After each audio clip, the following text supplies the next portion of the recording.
presidente Esther Gross não está aqui presente, mas que temos bons contatos, principalmente em Brasília e nos congressos, a nossa satisfação de estarmos refletindo sobre o Espiritismo, em especial sobre a educação, e é natural que tragamos o abraço fraterno e caloroso para as terras de Santa Catarina, porque nós somos peixes de águas tropicais.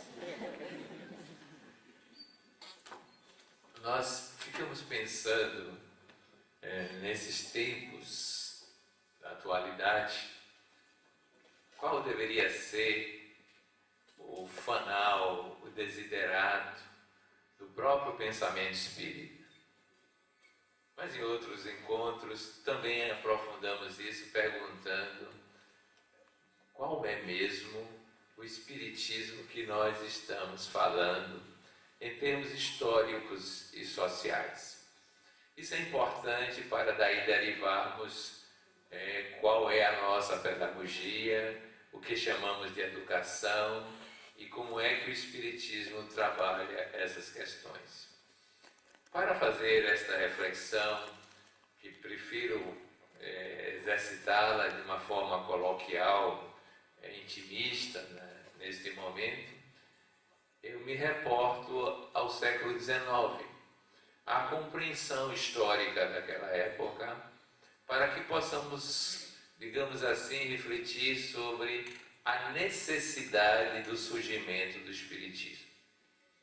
No século XIX, chegava o auge às ideias do materialismo, configuradas particularmente por uma sequência de eventos que começam na Renascença. Ali há uma espécie de corte epistemológico e todo o saber que era filosófico, religioso, agora se dissemina em 4 esferas culturais: a ciência, a filosofia, a arte e a religião. E essas esferas adquirem progressivamente autonomia. Essa autonomia significa que cada uma delas podia buscar seus próprios métodos, buscar seus próprios objetivos e, é claro, formar suas próprias comunidades. Isso não foi, digamos assim, um processo agradável, porque significava separatividade. E vocês podem recordar que toda separação tem seu custo, tem seus dramas, tem suas tramas, tem suas dificuldades. E principalmente separatividades que podem significar perdas. A Idade Média tinha sido teológica, a Idade Clássica tinha sido filosófica. Agora, teríamos 4 esferas de trabalho. Mas a pouco e pouco foi se estruturando um modo de pensar que era dominantemente ligado à metodologia da ciência.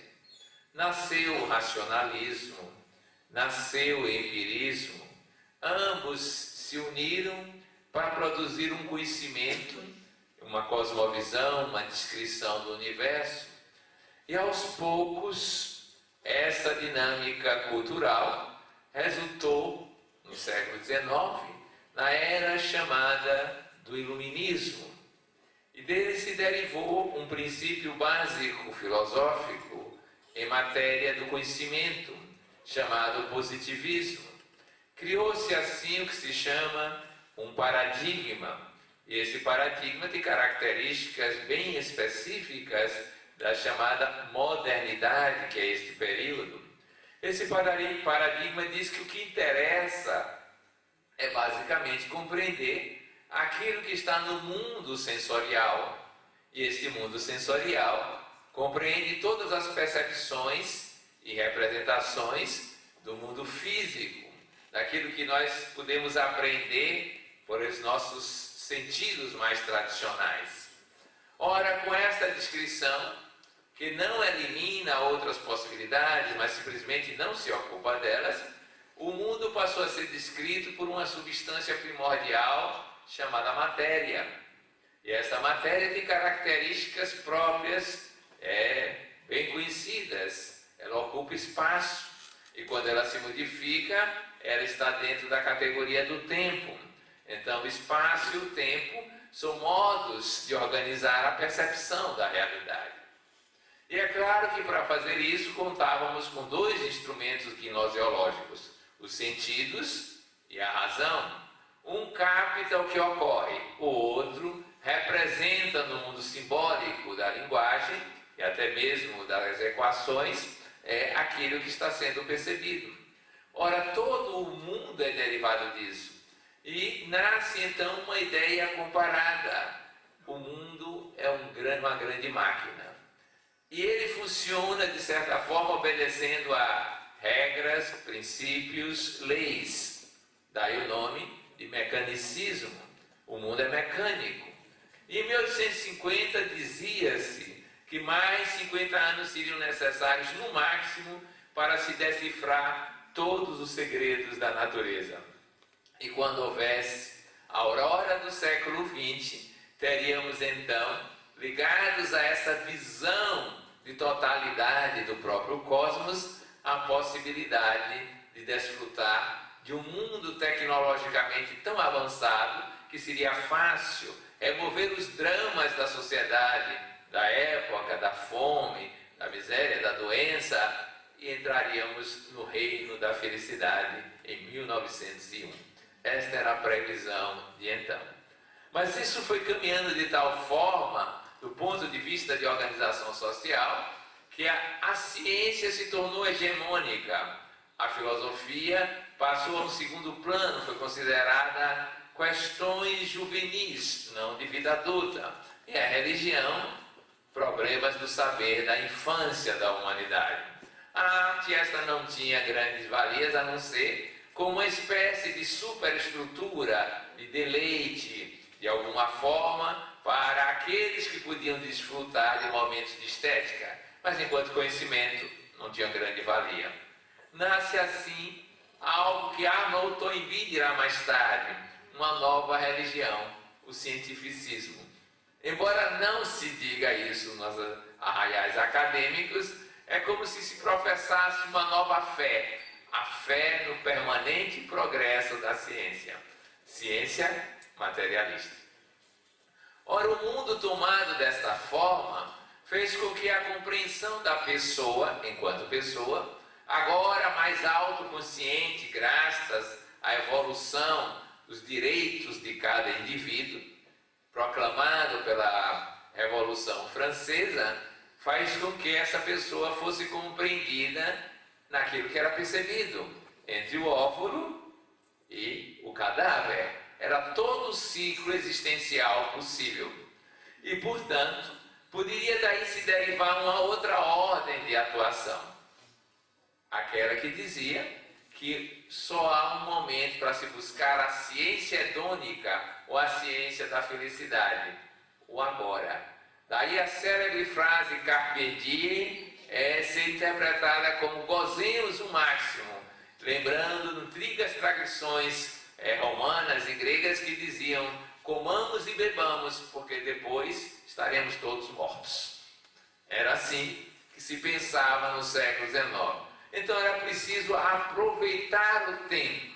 E é bom recordar que o tempo aproveitável em 1855 em Londres era apenas de 50 anos de idade. Era a expectativa de vida da época. O que equivale a dizer que a maioria de nós, pelo que estou percebendo, se minha intuição não falhar, já estaria morto a essa altura das circunstâncias dessa cidade. Mas o que acontece? Isso então veio a seguir, ou melhor, como corolário do modo de existir, a construir um modo de estar no mundo, que Erich Fromm um dia denominou de modo ter. Isto é, já que temos pouco tempo, e o tempo já é uma posse, é preciso então se apropriar de tudo que seja possível para garantir aquilo que é necessário para a matéria organizada biologicamente sobreviver com o máximo de prazer. Por isso, criamos o modo T. Já tínhamos uma noção mais ou menos clara anteriormente da propriedade e passamos então a nos apropriar de tudo que fosse possível para bem viver de imediato. É por isso que esse é o século da amplificação da possessividade. E tudo que foi possível transformar em propriedade, ali encontrou o seu lastro e as suas possibilidades. Isto, no plano subjetivo e no plano afetivo, resultou no uso dos pronomes possessivos, que já vinham de outrora, agora acentuadamente, em todas as situações. Daí meu filho, minha esposa, meu marido, meu escravo, é tudo meu. É propriedade privada em todas as circunstâncias. E mais recentemente, meu cardiologista, meu psicólogo, meu cemitério. Mas tudo propriedade, né? O nosso romântico maior diz: eu quero ter 1 milhão de amigos. Não vai ser amigo de ninguém, mas quer ter, né? Isso é um derivado natural da ideia básica que vem da quantificação do universo. Se vocês forem hoje num consultório médico de dor, eles perguntarão: está doendo? Está. De 0 a 10, quanto? É uma quantidade. Se nós formos num ambiente de conversações afetivas familiares, na era dos múltiplos casamentos em séries, que substituiu a poligamia do passado, nós vamos verificar que há frases impensáveis outrora. Você me ama, diz a 10ª esposa de um amigo meu. Claro, mais do que as outras 9, olha a quantidade voltando. Vocês imaginem a situação. Isso é o modo ter, que praticamente domina as perspectivas das pessoas no cotidiano das suas experiências. E alguém citou que a vida está dividida em 70% em apropriar-se das coisas enquanto está acordado, e os 30% dormindo sem usufruir. Até que a morte chega e aí começa a confusão. Nós chegamos ao ponto de, em não podendo continuar possuindo como cadáver, inventamos um modo de ter pós-mortem, o testamento. E aí a gente cria frases bastante elegantes. Deixo para fulano. Vai poder levar? Não. Então, não deixa. Está sendo deixado pelo que possuía. Essa é a nossa maneira de viver, típica da construção do século XIX. E que se propaga no século XX, pois que quando o Dealbar do novo século apareceu, ao invés da felicidade hedônica prometida pela filosofia da ciência de então, o que se viu foi uma crise na ciência e uma degradação na vida europeizada e na antropologia eurocêntrica. Foi a Primeira, a Segunda Guerra Mundial, uma destruição, uma devastação, não só física, mas também cultural, que resultou na compreensão de que esse jeito de pensar não foi suficiente. Pois bem, o Espiritismo nasce no meio do século XIX, claro que tiveram seus primórdios, os seus iniciantes, os fenômenos que me chamaram a atenção, e marcadamente aqueles que são configurados como os mais famosos. O fenômeno de Hydesville, em 1848, lá nos Estados Unidos. E naquela época já se sabia por um médium chamado Andrew Jackson Davis que uma invasão organizada de espíritos estava sendo preparada para tomar conta dos fenômenos do mundo. Eu não gosto de ser bairrista, mas quero lhe dizer que as irmãs Fox foram em 1848, mas há documentos que Mata de São João, na Bahia, foi em 1846. O problema é que Kardec nasceu na França porque ele confundiu as bandeiras da Bahia com a da França e foi nascer lá. Se ele tivesse olhado bem, nascia na Bahia, o espiritismo seria baiano. Já que não foi, nasceu no Brasil, na Bahia. Mas isso não é bairrismo, é apenas história, né? História mesmo, de verdade. O fato é que, ao nascer o espiritismo, ele está na contracorrente da história europeia. ele não se adapta ao modelo geral, porque ele é exatamente o oposto do que se propõe, em termos de materialismo. Lembrem-se que o Manifesto Comunista de Karl Marx é da mesma época dos fenômenos de Heidesville. E aqueles outros desdobramentos que ele vai colocar é do tempo de Kardec e do tempo de Leon Denis. Ora, qual é a proposição espírita? A substância primordial do universo não é a matéria.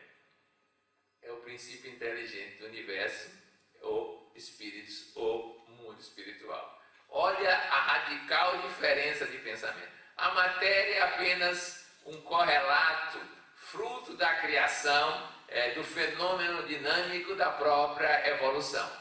Segundo ponto, quando Kardec viveu a experiência epistemológica da época, tudo que se fazia era fragmentar o saber. Qual é a proposta espírita? A religação dos saberes. Fazer a aliança da ciência com a religião, via filosofia, com incursões na arte. Portanto, as 4 esferas culturais agora adquirem um status de comunhão, de coesão. Isso é o oposto do que se pensava na época. Ora, ele também propunha que tudo se passasse, em princípio, por alguns crivos. Entre eles está o crivo da universalidade, o que era comum na ciência da época. Mas o que não era comum era que a universalidade do saber era interexistencial. A proposta dele é que se faça uma comunidade de produtores do conhecimento que tenha pelo menos 2 existências ou 2 dimensões existenciais e, portanto, muito além do que era proposto pelo empirismo da época. Vocês já percebem a diferença. Mas mais ainda, que a nossa gnose, esta nossa forma de conhecer, não poderia ser limitada à razão, mas ela era muito importante. Era preciso compreender que existiam outros instrumentos, ainda que precisassem ser testados pela razão. Daí a sua célebre frase: fé verdadeira é aquela que encara a razão, em todas as épocas da humanidade. É claro que alguns traduziram, do meu ponto de vista, inadequadamente, como fé raciocinada, e essa é uma simplificação. Na verdade, o que nós entendemos é que fé é um caminho. Fé é uma busca que não usa a razão, porque vai usar outras faculdades psíquicas e até mesmo outros estados de consciência. Mas o produto da fé passa agora a ser visto como passível de ser encarado, na época racionalista que Kardec vivia, pelo crivo da razão. Vejam que ele tem uma outra gnose que participa de outras faculdades, no caso aí a faculdade fideística, ele resgata esse tipo de vivência e situação para a nossa realidade. Mas mais ainda, ele vai propor um evolucionismo, e é bom recordar que o evolucionismo estava ali, em 1859, na origem das espécies, de Charles Darwin, que não era o primeiro, porque antes tinha existido Lamarck, o seu próprio avô Erasmus Darwin, e muito antes, na Grécia Antiga, o evolucionismo já tinha sido proposto. Vale recordar, para quem não lida muito com esses meandros históricos, que Charles Darwin tinha um amigo, Russell Wallace. Russell Wallace estava na Austrália pesquisando a evolução, só que Russell Wallace se tornaria, ou já àquela altura já era estudioso do espiritismo, das pesquisas espíritas, e ele tinha os mesmos pensamentos sobre a evolução que Darwin. E quando recebeu o manuscrito desse seu amigo pesquisador, ele viu que era muito comparável com o seu, mas que Darwin tinha viajado pelo exterior, tinha passado pelo Brasil, cá para nós, que falou mal, e como falou mal do povo brasileiro. Mas ele foi aqui no Brasil que ele teve as ideias de seleção natural, de adaptação. E ele vai mostrar então, o Russell Wallace, que além da história evolucionista biológica, há uma história muito mais profunda evolucionista, que é da substância primordial, sobre a forma de espírito. Daí o evolucionismo espírita ser muito mais vasto, porque inclui a matéria, como forma de expressão, ou melhor, o psiquismo na matéria para intelectualizar a matéria, mas ele vem intelectualizando a matéria enquanto átomo até chegar à sua plenitude, que a época de Kardec se chamava ser arcanjo. Vejam que não é simplesmente evoluir as formas biológicas e chegar à espécie humana. O evolucionismo espírita vai chegar ao ponto de frisar que há algo transhumano, que é a qualidade expressa na palavra arcanjo, que é da linguagem típica do catolicismo da época, mas era a expressão que se dispunha, e a tradução que os médiuns faziam, até porque os espíritos que se comunicavam tinham muitas raízes católicas, como Santo Agostinho, São Luís, o Curadário, por aí vai. Mas o que importa é que é o evolucionismo do psiquismo, o evolucionismo do espírito, para chegar à plenitude. E aí nós vemos que transcendemos o modelo da época, mas o fazemos mais completamente ainda quando àquela altura, por natureza filosófica e depoimentos espirituais, como se fazia no tempo de Kardec, passamos a verificar que a corporalidade é realmente um vestuário que serve para climas adaptados, às vezes frios, às vezes quentes, mas que é muito passageiro, porque dura no máximo 100 anos, e olhe lá, na época 100 anos era muito, diante de uma cosmologia que cada vez mais se amplificava, em termos de tempo, é quase nada. Então, estar no corpo, ou vivenciar a experiência corporal, é tipicamente vivenciar um trânsito, uma passagem muito rápida, do ponto de vista global do ser espírito, que vai criando as suas aptidões para a sua dinâmica evolutiva de modo geral. E aí ele inverte toda a descrição de ser pessoa. Normalmente, a consciência nossa é corporal. E é por isso que aparece o medo da morte, do nada, porque a consciência que nós usamos habitualmente está centrada naquilo que os 5 sentidos permitem. Mas agora vamos dizer que não somos os seres humanos buscando uma certa experiência espiritual. O que nós somos, seres espirituais vivendo uma experiência humana. Eu às vezes brinco dizendo só para às vezes nem é humana, porque tem uns que são pato, outros são leão, outros são coelho e alguns são peixinho, lá embaixo na escala evolutiva, vivendo uma experiência ainda bem primária nesse esquema. Ora, isso muda a concepção antropológica da pessoa. Somos seres espirituais. A experiência humana é apenas um jeito de estar num processo dinâmico chamado evolução. E aí, por isso mesmo, o nosso finalismo se modifica. É claro que há uma transição, e essa transição aparece muito objetivada quando nós pensamos o seguinte: ao lermos o Evangelho segundo o Espiritismo, tem uma página que todos os espíritas dizem, mas que página maravilhosa e importante para ser seguida, o homem de bem. Mas aí vem um crítico filosófico que se fosse grande coisa não era homem. Porque se foi homem, não é o anjo, o arcanjo, não é nada disso. Uma vez em São Paulo, no Congresso Espírita, depois que eu acabei de fazer uma palestra, 5 senhoras dirigentes me cercaram e disseram: você disse bem, depois do reino nominal tem algo mais elevado, que está emergindo nitidamente.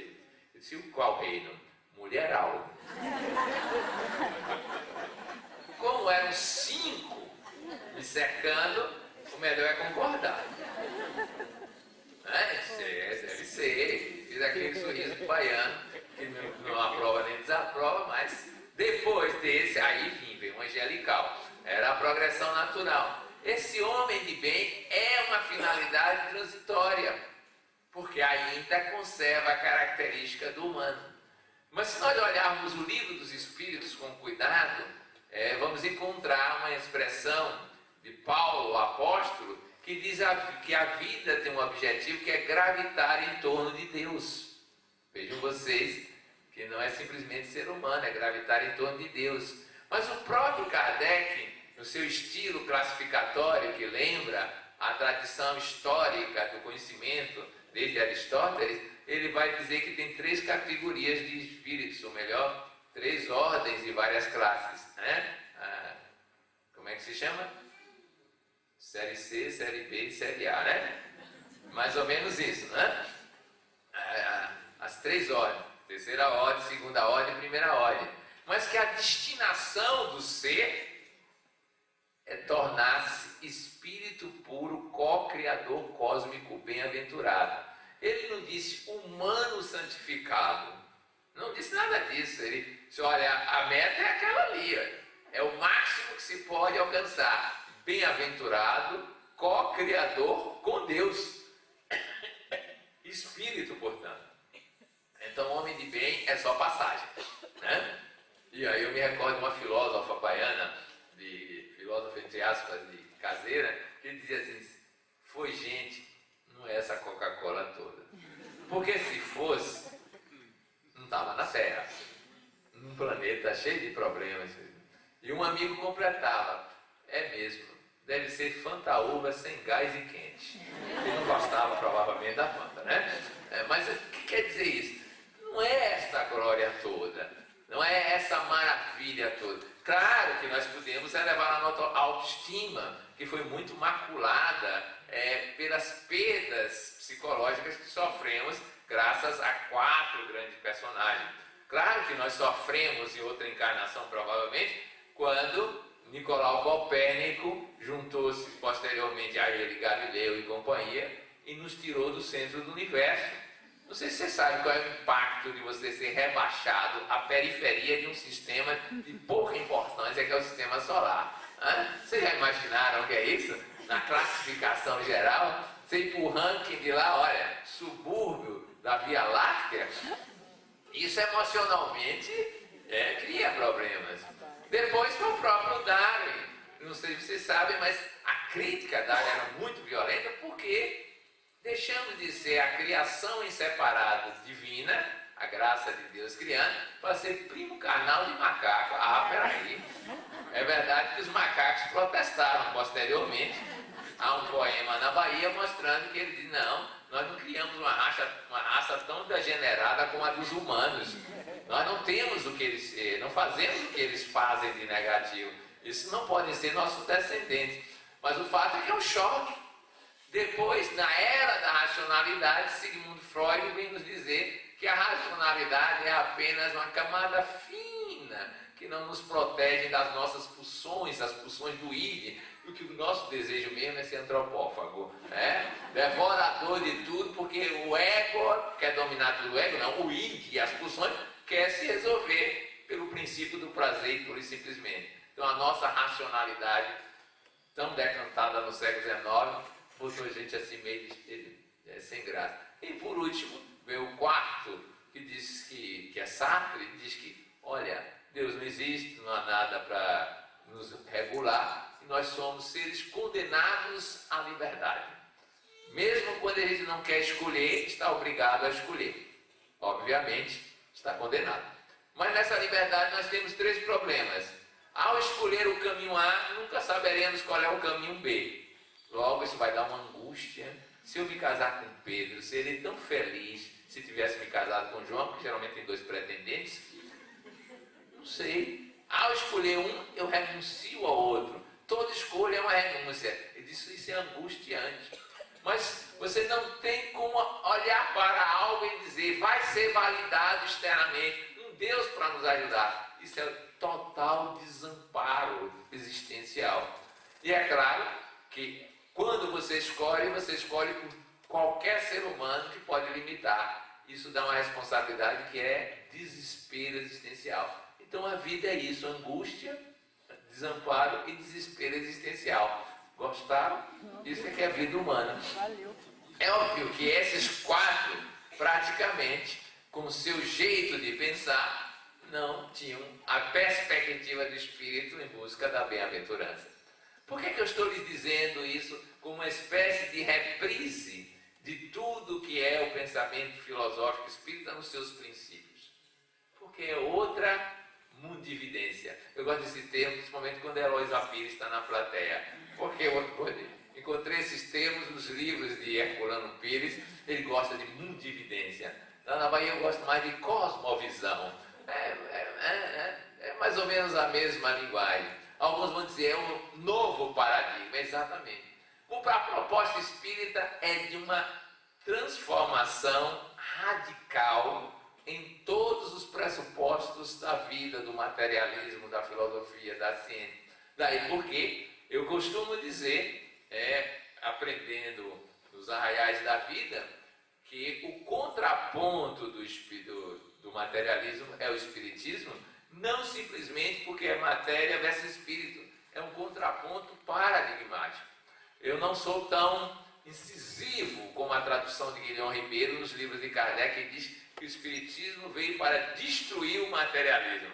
Na Bahia as coisas funcionam diferente. Destruir é muito pesado. Nós vamos incluí-lo, mas transcendê-lo.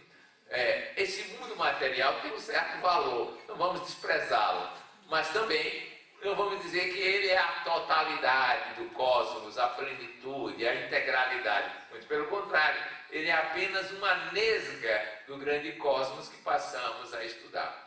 E aí nós pensamos que o pensamento espírita, ele não pode ser um adjetivo para nada, embora usemos às vezes. Educação espírita, ciência espírita, medicina espírita. Nós não, se formos bem digamos assim, profundos em matéria de epistemologia, a gente vai dizer completamente diferente. Vamos dizer, concepção espírita, que é a cosmovisão, para a educação. Concepção espírita para a saúde. Concepção espírita para a arte. Concepção espírita para a filosofia. Porque a mundividência, a cosmovisão, é a moldura e é também a matriz de todo o pensamento fragmentado desses saberes que estão presentes no cotidiano da nossa experiência cultural ocidental. Perceberam aonde eu quero chegar? Nós estamos aqui reunidos para preparar a revolução paradigmática espírita. Não menos que isso, uma revolução.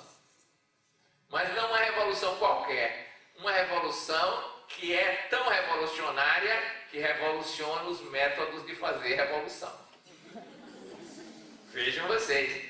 Por quê? Porque ela implica que o sujeito da revolução, ele próprio estará fazendo uma revolução nele mesmo. Dramático isso? Né? O revolucionário tem que ser revolucionário em si mesmo para produzir as possibilidades desse conhecimento e dessa praxis no mundo contemporâneo. Foi isso que nos acordou na adolescência, quando vimos as primeiras histórias, as primeiras questões dessa natureza sobre o espiritismo. E até hoje estamos tentando fazer esse esforço de transformar o saber espírita em nossas vidas em algo revolucionário. Já tivemos mil experiências, e vou lhes contar uma para vocês verem como cada um enxerga o espiritismo conforme as suas possibilidades.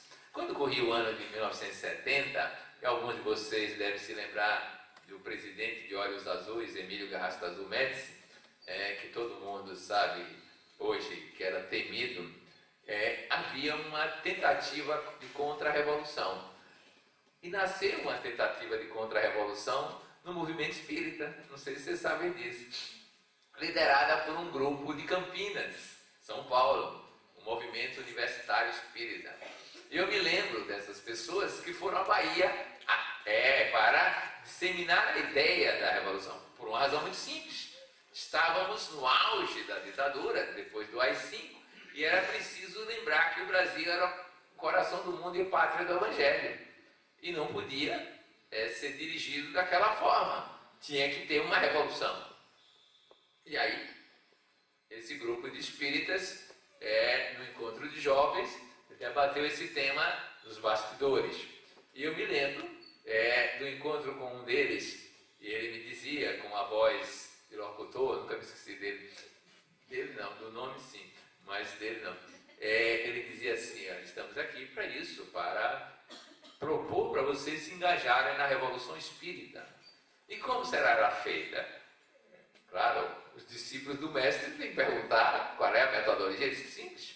nós nos reuniremos, formaremos essa força-tarefa, iremos a Brasília, tomaremos o poder e aí implantaremos a República Federativa do Brasil baseado na pátria do Evangelho esse coração do mundo, Humberto Campos. Eu achei tão interessante a proposta e aí lhe perguntei, e se a turma de lá não quiser entregar o poder, como faremos? E eles responderam, ele e mais um outro que estava acompanhado. Bom, neste caso, nós temos que acelerar o retorno deles à pátria espiritual. Era a Revolução Espírita da época. E eu então lhe perguntei, eu tinha recém passado no vestibular de medicina, e perguntei, mas nessa metodologia que vocês estão propondo, será que o pessoal de Brasília, mais o do Rio, de São Paulo, não são mais aptos de acelerar a nossa volta ao plano espiritual? Porque eu acho que eles são mais hábeis nesse capítulo aí. Eles disseram, é um risco que temos que correr. E eu concluí, mas não eu. Vocês que corram. Mas vocês terem uma ideia de que havia ali, não eram pessoas de pouca formação espírita, havia ali uma corrente psíquica que queria usar a mesma metodologia tradicional para conseguir resultados não convencionais. E aí nós sabemos que se os meios não são consonantes com os fins, os resultados não aparecerão. E pelo contrário, como diria o místico italiano Pietro Baldi, no mundo do involuído, se você se apresentar lá e quiser se comportar no mesmo ritmo dele, ele domina tudo, ele lhe destrói. Você vai ser expulso. Por quê? Porque no mundo dele, ele é a força maior. Se você chegar lá, prepare-se para ser a semente que morre para renascer mais adiante e crescer. Porque é da lei que cada mundo proceda conforme a sua possibilidade existencial daquele instante. Foi assim que, vivendo essa experiência, ocorreu-me então perguntar-me, bom, as ideias desses jovens não são compatíveis com as nossas demandas. Mas também o modelo que estamos acostumados a pensar do Espiritismo, naquela época, aos 20 anos, não é compatível com uma grande revolução paradigmática, que não era o termo que a gente usava à época, porque não conhecia ainda o texto de Thomas Kuhn, a estrutura das revoluções científicas, que popularizou essa expressão. Mas aí pensamos que é preciso ter uma outra via, a via que dissesse que não ao materialismo, mas também não dissesse que era suficiente viver o espiritismo nos moldes que nós vivíamos nos centros espíritas mais ou menos convencionais da época.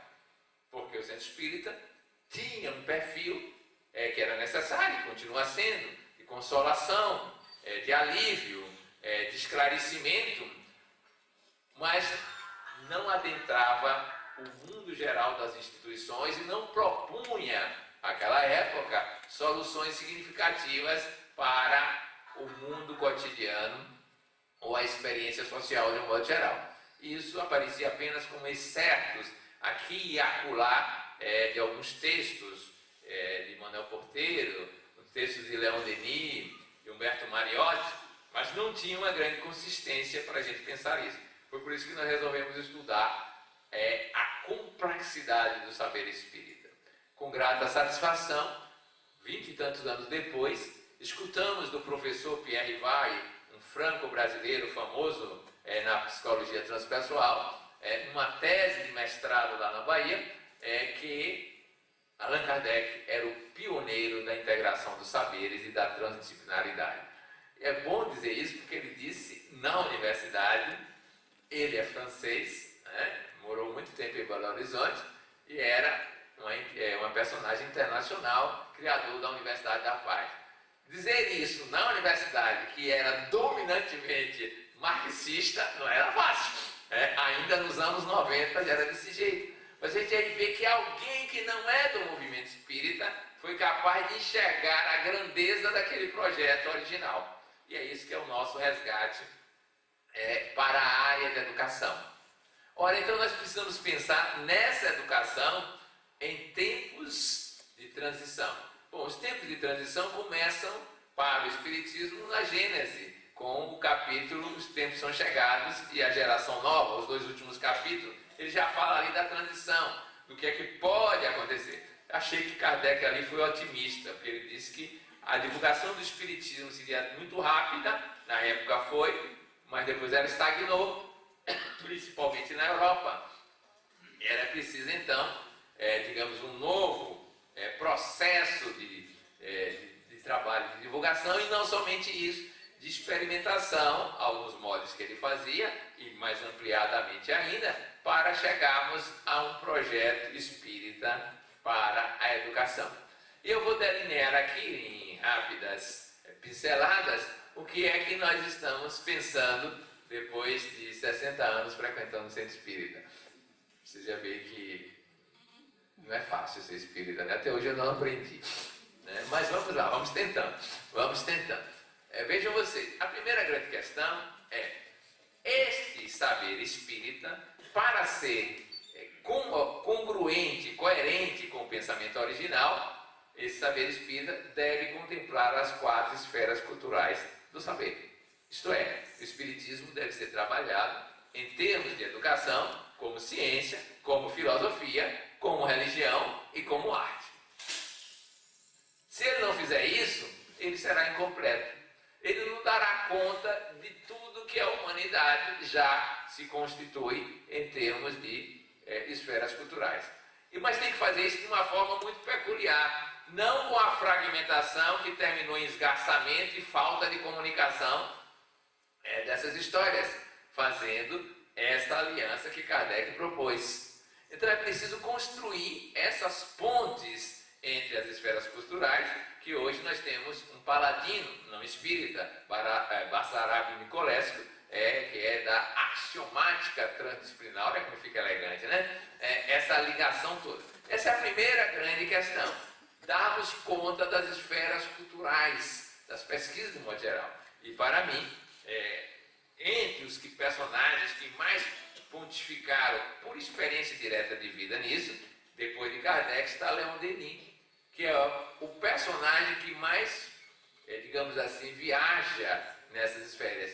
O livro No Invisível é uma pesquisa mediúnica, né? O Problema do Ser do Destino da Dor tem uma parte que é de investigação científica, mas tem uma outra que é de reflexão filosófica e mais uma outra de proposição psicológica, né? Se nós formos ver Socialismo e Espiritismo, é tipicamente um livro político, social. O Mundo Invisível e a Guerra é um livro interexistencial, falando das realidades intervenientes decorrentes de uma guerra no mundo espiritual. A compreensão que ele traz da arte está no Espiritismo, na arte, né? E é claro que o Depois da Morte é um livro basicamente de filosofia. Então ele viaja por todos os caminhos das esferas culturais. Isso é que a gente declara que é fundamental na proposição espírita da educação. Mas isso é apenas gnose, isso é apenas conhecimento. A proposição espírita deve se centrar na ideia de que somos espíritos e, portanto, os valores que devemos cultivar devem estar centrados principalmente nos valores do espírito, os valores da espiritualidade, os valores eternos e, portanto, ou pelo menos imortais, como nós dizemos, porque sem isso nós vamos criar valores materialistas, eles são restritos, limitados. Os materialistas têm uma função mais histórica, mais, digamos, encarnatória do momento, mas não podem representar os principais valores.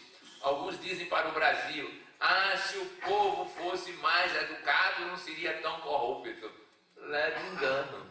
Quanto mais educado nesse modelo, mais fácil de saber quais são os caminhos de burlar a lei. Claro, porque sabem mais, sabem os caminhos. Sabem os caminhos.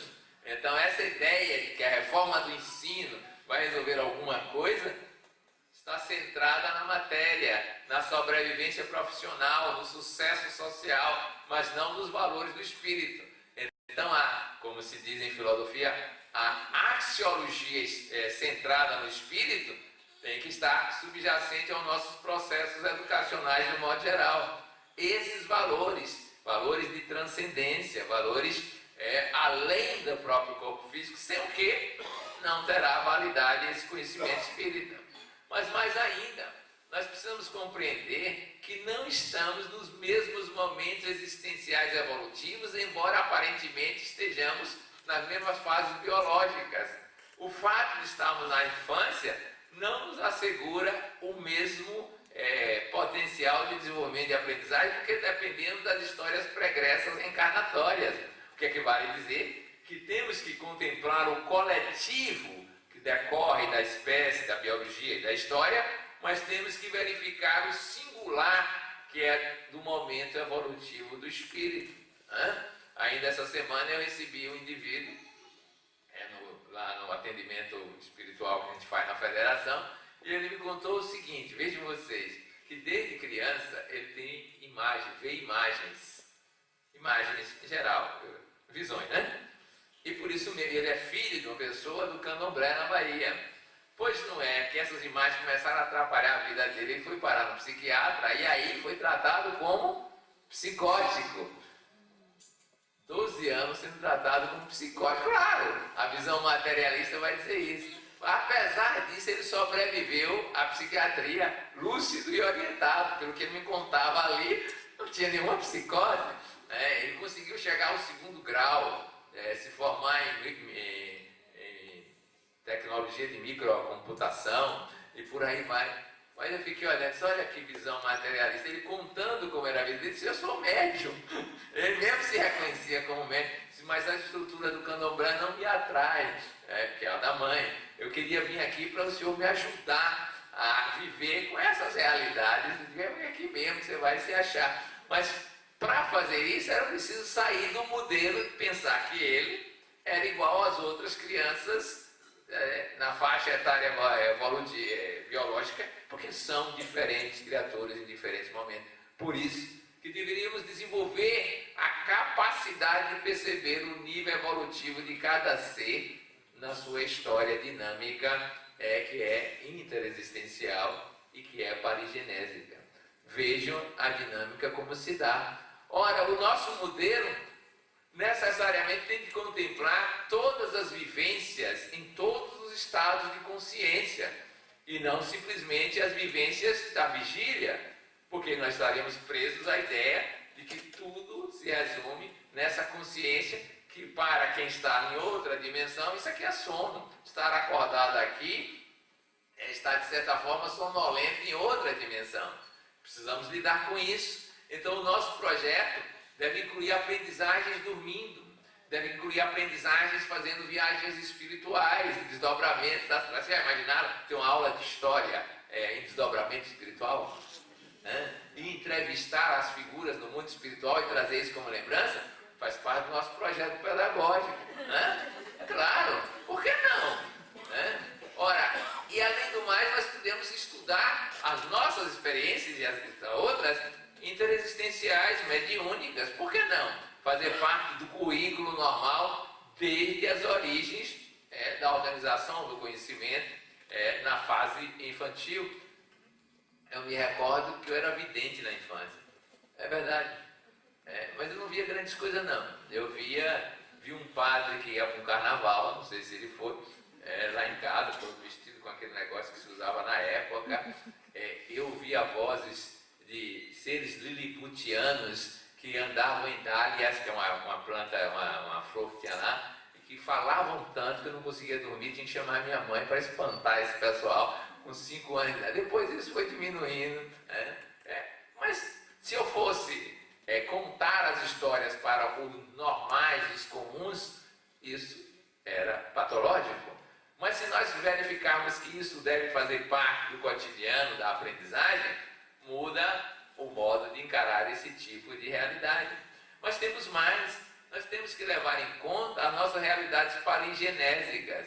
O passado nosso está no presente, porque é um passado de outra veste, mas ele está sempre representado de alguma forma por aptidões, tendências, que podemos descobri-las e atuar por problemas que se repetem para que tenhamos crescimentos e adaptações de um modo geral. Então nós precisamos estar num projeto educacional que isso seja rotina, estudar o nosso passado para ver como estamos e mais ainda, se estamos desenvolvendo-nos pura e simplesmente, que é uma pobreza, ou se estamos evoluindo.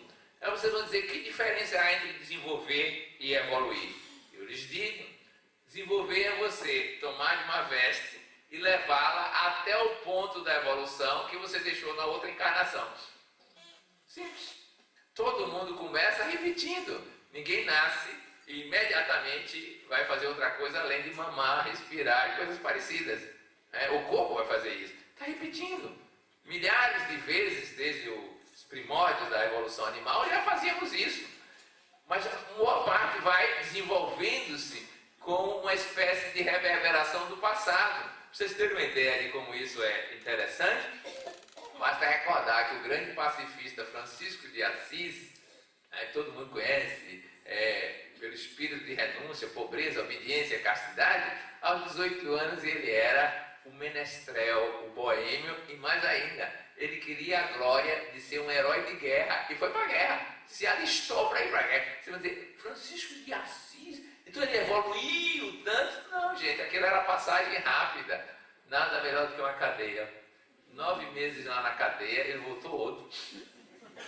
Eu recomendo a vocês provocarem isso. Tenho visto grandes evoluções, as pessoas mudam na reflexão. Ele teve influências espirituais e vivenciou, mas ele estava passando. O que interessa é o que é que ele construiu além disso. Para a humanidade ele avançou muito. A gente não pode dizer nada do processo dele, porque a gente não conhece a intimidade.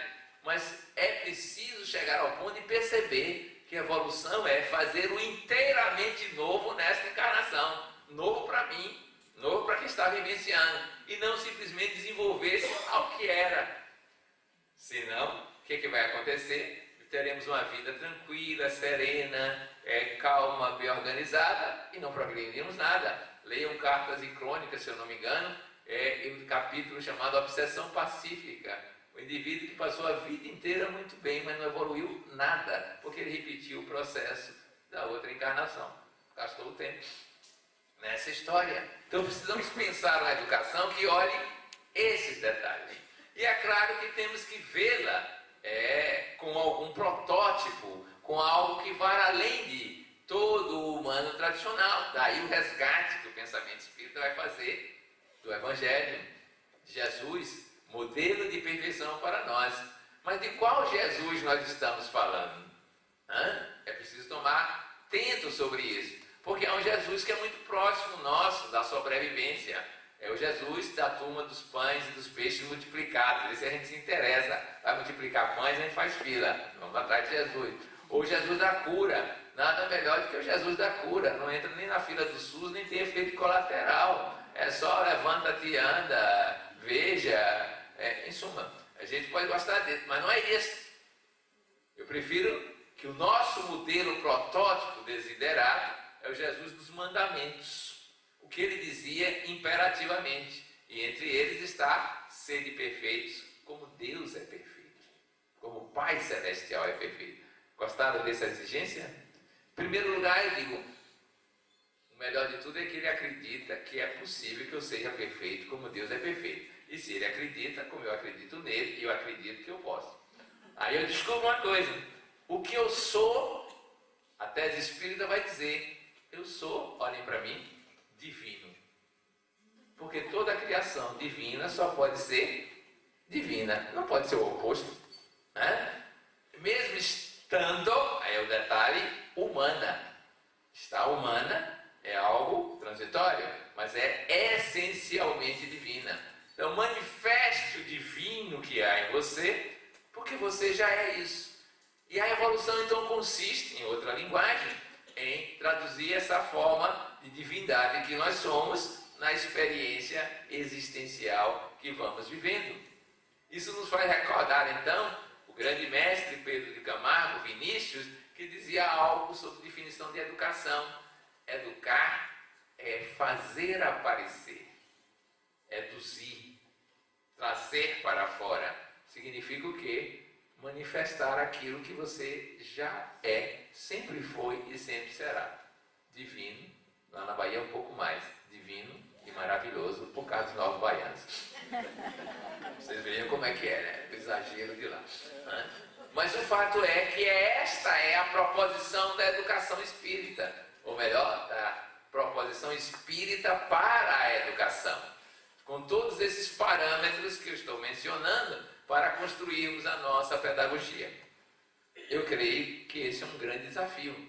Não basta pensar em educar tradicionalmente. Kardec já tinha dito, educação do caráter, como se modela hoje as plantas nos seus processos de transformação e aprimoramento.